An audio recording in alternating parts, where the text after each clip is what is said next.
Building बांधतायत हे अतिशय दुर्दैवी आहे आणि सातत्याने आम्ही याचा विरोध करतोय. काही लोक कोर्टातही केलेले आहेत. मला वाटतं ओपन स्पेसेसवर जर बिल्डिंग्स होत असतील ते अतिशय चिंताजनक आहे आणि हे कुठून होतंय आणि लोकांच्या म्हणजे नागरिकांचं म्हणणं आहे हा खूप मोठा भ्रष्टाचार आहे. रेराचा त्यांना उपयोग होत नाही, त्यामुळे हा मोठा भ्रष्टाचार होतोय असं इथल्या सर्वसामान्य मायबाप जनतेच्या सगळ्या बोलण्यातून येते. बारामतीमध्ये पवार विरुद्ध पवार नसून राहुल गांधी वर्सेस नरेंद्र मोदी असं देवेंद्र फडणवीसांनी काल. अहो लोकशाही आहे, कोणाला काही बोलायचा अधिकार आहे. खरं तर ताई यापूर्वीच्या निवडणुका बारामतीच्या पाहिल्या तर पवार विरुद्ध इतर सगळेजण असायचे. आता मात्र पवार विरुद्ध पवार आहे. सगळ्यात आता बरेचसं पाणी वाहून गेलेलं आहे. पक्ष फुटला, ते गेले. परंतु ज्या नेत्यांना पवार साहेबांनी मोठं केलं त्यातल्या घरातल्या व्यक्तीला तेच आता शस्त्र घेऊन त्यांच्या विरोधात आहे.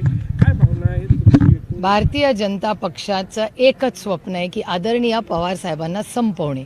ही माझी भाषा नाही आहे.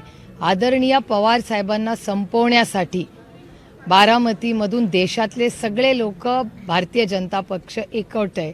हे दिसतंय की महाराष्ट्राचा एक लढाईवा नेता ला संपवायचं आणि हे भारतीय जनता पक्षाच्या नेत्यांच्या तोंडून सगळ्या महाराष्ट्राने नाही भारताने ऐकले. बारामतीत येऊन चंद्रकांत दादा पाटील असं म्हणाले की आम्हाला शरद पवारांना संपवायचंय. ही भाषा आमची नाही, ही चंद्रकांत दादांची आहे. त्याच्यामुळे पोटातलं ओठात आलेलं आहे. त्यामुळे भारतातल्या मोठ्या महाराष्ट्राचा अभिमान असणाऱ्या लढवय्या नेत्याला संपवायचं पाप आणि हे धोरण हे भारतीय जनता पक्षाचे चंद्रकांत दादा पाटील हे बोलतायत.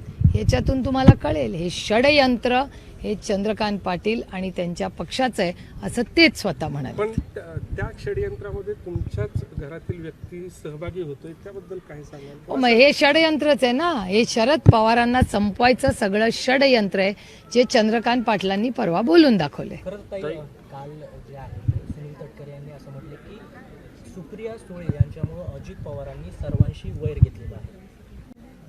मला याची माहिती नाही, त्यांनाच स्पष्टीकरण विचारायला लागेल. कुठलं वैर वगैरे माहिती नाही. मी लोकशाहीत काम करते हसन मुश्रीफांनी काल आणि कुणाचं वैर वगैरे कुणाचं वैर घेतलं? सर्वांची म्हणजे कोणाची? राजकीय असेल किंवा त्याची मला तर माहिती नाही भाई. तुम्हाला त्यांनाच विचारावं लागेल. हसन मुश्रीफांनी काल वक्तव्य केलं की वेळ पडली तर संजय मंडलिकांना निवडून आणण्यासाठी आम्ही हेलिकॉप्टरने जे आहे ते मतदार कोल्हापूरमध्ये आणू, मात्र संजय मंडलिकांना निवडून कुठेतरी प्रलोभन दिलं असं वाटतं. प्रलोभन असं नाही. बडे लोक बडी बाते, ज्यांच्याकडे पैसे जास्त आहेत. सर्वसामान्य माणूस आम्ही लहानपणी आमच्या मुलांना कसं हेलिकॉप्टर ते मिळतं ना हॅमलीज तेव्हा छोट्या तिथेच आहे ना. बिचारा हा कष्ट करणाऱ्यांचा देश आहे. हेलिकॉप्टर बडे लोक बडी बाते हो. आम्हाला काय माहिती यातलं. देवेंद्र फडणवीस यांनीही बारामतीकडे विशेष लक्ष दिलेलं आहे. तुमच्या कानावर आलेच असेल की तुमचे जे प्रचार प्रमुख आहेत त्यांची भेट घेतली, चहापाणी झालेलं आहे. कसं पाहता? जाणीवपूर्वक डिस्टर्ब करण्याचा प्रयत्न? नाही, आदरणीय पवार, तुम्ही पुन्हा ते सांगते, आदरणीय शरद पवार साहेबांना संपवायचं पाप जे माननीय चंद्रकांत दादा बोलले त्या स्क्रिप्टचा षडयंत्राचा हा कदाचित एक भाग असू शकतो. कारण का त्यांना इलेक्शन विकासासाठी लढायचं नाही, त्यांना तुमच्या सुखदुःखासाठी लढायचं नाही. चंद्रकांत दादा म्हणाले की आम्हाला फक्त आदरणीय पवार साहेबांना संपवायचंय. हा 1 पॉइंट अजेंडा हा त्यांचा आहे असं तेच म्हणतायत. त्यांना विकासात सर्वसामान्य मायबाप जनतेचे प्रश्न सोडवण्यात, आता PCMC मध्ये इतके वर्ष त्यांची सत्ता आहे ना. 5 वर्ष कुणाची सत्ता आहे? त्यांचीच सत्ता आहे. पाण्याचा कुठला प्रश्न सुटला आहे का? ह्यांच्यामध्ये ज्या इलिगल बिल्डिंग्स येत आहेत ह्या ह्यांच्याच काळात आल्या आहेत. हेच तर लोक म्हणतायत की हे भ्रष्टाचार वाढत चाललाय. मी म्हणत नाहीये, सर्वसामान्य माणसाच्या मनातल्या गोष्टी बोलून दाखवते मी. खरं तर पालकमंत्री आहेत, असं असताना इंदापूरचं पालकत्व देवेंद्र फडणवीसांना घ्यावं लागतं. हे मी सांगते ना, शरद पवारांच्या विरोधातलं हे षडयंत्र आहे.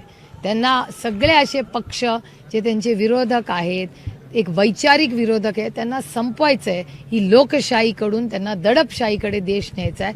त्याच्याकडचे ही सगळी पावलं आहेत. खरं तर एवढे सगळेजण एकवटलेले आहेत. तुम्ही स्वतः म्हणताय की त्यांनी असं म्हटलंय की संपवायचं आहे, पण तरी कोणत्या आधारावर तुम्हाला वाटतं की बारामतीचा हा गड जे आहे तो तुम्ही पुन्हा एकदा सर करता? सत्याच्या मार्गाने. सत्य. लोकशाही मराठी.